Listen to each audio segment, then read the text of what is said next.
बिस्मिल्लाहिर्रहमानिर्रहीम। मुमलकत खुदा दाद कोई ऐसा तोहफा नहीं जो किसी ने तश्त में सजाकर हमारी नजर कर दिया, बल्कि मेरी कौम के रहनुमाओं ने एक जहद मुसलसल और अपनी फहम फरासत से हासिल किया है। एक सदी से ज़ायद अरसे तक बर्रे सगीर के मुसलमान पिसते रहे, यहाँ तक कि पूरी सदी बीत गई। हालात का तकाजा था कि बरतानवी राज से आज़ादी हासिल की जाए।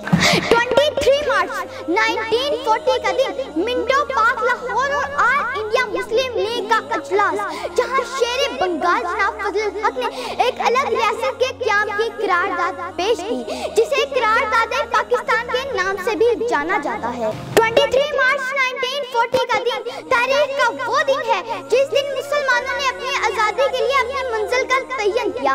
इस दिन करारदाद लाहौर मंजूर की गई, जो आगे चलकर करारदाद पाकिस्तान बनी। इस करारदाद पाकिस्तान में बर्रे सगीर के मुसलमानों ने अपने लिए मुकम्मल आज़ादी का ऐलान किया कि अब के बरस हम गुलशन वाले अपना हिस्सा पूरा लेंगे, कि अब के बरस हम गुलशन वाले अपना हिस्सा पूरा लेंगे।